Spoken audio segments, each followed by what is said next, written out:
रायजो राजायानो गणतन्त्रआव गार्जेन, रायजो राजायानो मन्त्रिमंडला, रायजो राजायानो गभर्नमेन्ट बानायो। दा बेखायनो दिनैनि बे आथिखाल हाग्रामा दैदेननाय बिटिआर गभर्नमेन्टआव मा जाबाय थादों, मा जागासिनो दङ, दावराव दावसि अक्ट'बरनि 5 थारिखनिफ्रायनो बिटिआरआव गोजोननाया गैया जादों।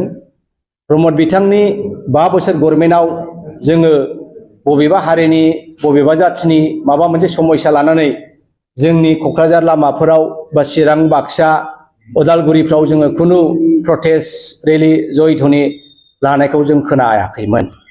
प्रमद बर' बिथाङा सान्थि गोजोननाय बाथ्राखौ बुंबाय थादोंमोन। बै समाव निश्चय रायजो राजाफ्रा बिनि फारागखौ बारा मोनदाङाखै।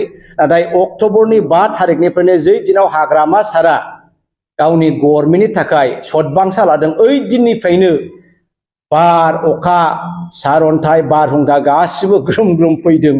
बे समाव हाग्रामा बिथाङा गावनि खुगानिफ्रायनो बुंदों, रायजोफोर बियो अभिशाप नङा, बियो आशीर्बादसो, बियो बोरसो।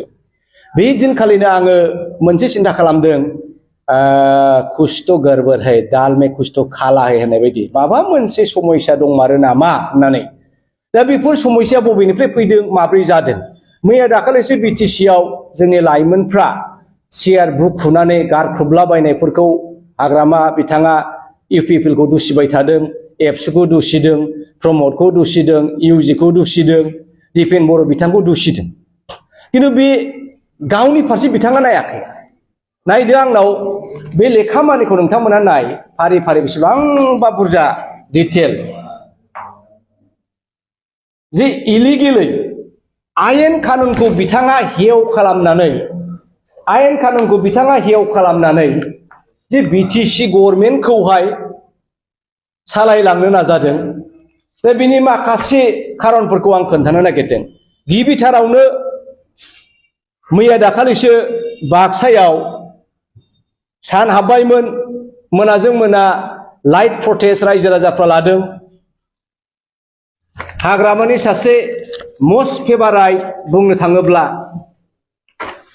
मस्ट फेभाराइट बिथाङा माइनरिटि मुस्लिमनिफ्राय बिथांखौहाय इएम बानायबाय। आख्तार आहमेदनि सोमोन्दै बे गासै लेखाफ्रा दङ। दा बावहाय ओरैबायदि जाबाय जे आख्तार आहमेद बायद'आ 2005 सिम गावनि एड्रेस होनाय टंला उदालगुरिनि एड्रेस होनायाव बिथाङा भट होआखै।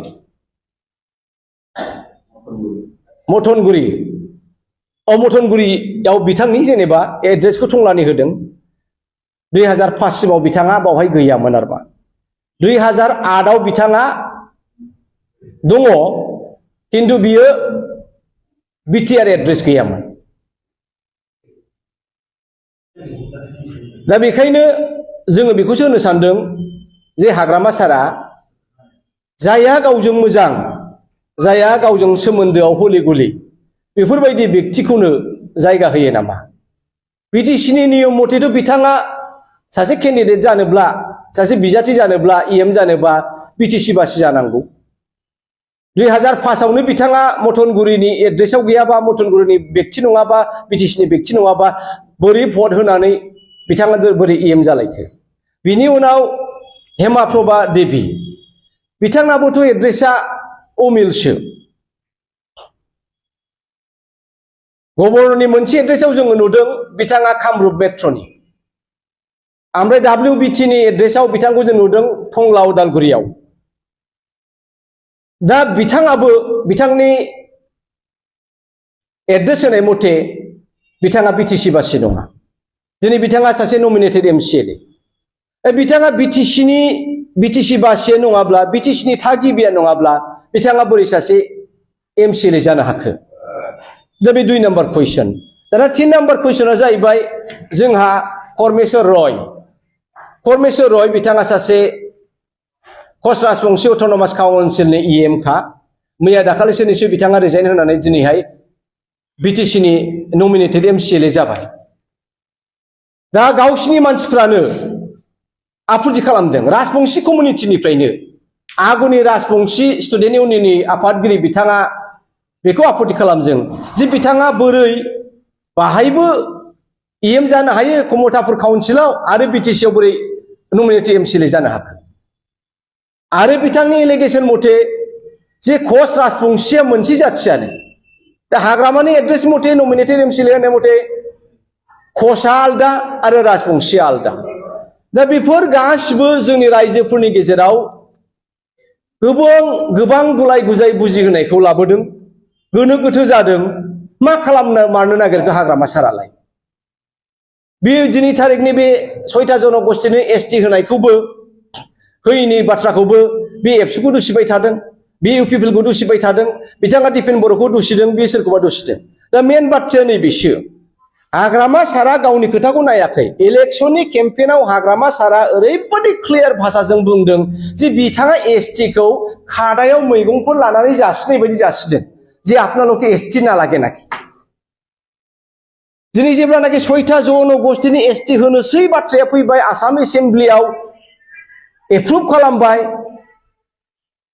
दा बे बाथ्राया रायजो राजाया एसटि कमिउनिटिफ्रा जोबोद दुंहाव जाबाय जे बे बोरै जानो हागौ गमामायैनो होमारसिगोन नामा दा बै हाग्रामा सारनि बैफोरबायदि बाथ्राखौ लानानै बिथाङा निसय एनअसिखौ हरमारबाय दां पाब्लिकआवनो बिथाङा बुंनो हायोबा एनअसियाथ' सिरि सिरि लिरनानै हरनाय मेटारसो दा बेफोर गासैबोनि थाखाय हाग्रामानि भुल माबा जे गभर्नमेन्ट सासननि थाखाय हाग्रामानि भुल जायखौ लानो मोना जायखौ बिटिसिआव भटनि जयगथायानो गैया बैबायदि व्यक्तिफोरखौ बिथाङा दिनै गावनि काउन्सिल आफादाव सोरखौबा EM सोसनदों सोरखौबा एमसिएलए सोसनदों बेफोरनि थाखायनो दिनै जोंनि लाइमोनफ्रा देरफुनाय लाइमोनफ्रा जोंनि इयुथफ्रा बेबायदि दावराव दावसि खालामदों आरो मैया दाखालिसो बे सेक्रेटारियेटनि एसेम्ब्लियाव बे बुफायनाय चेयार बुखुनाय बेफोरबायदि जाथाया जादों होननानै आं सानो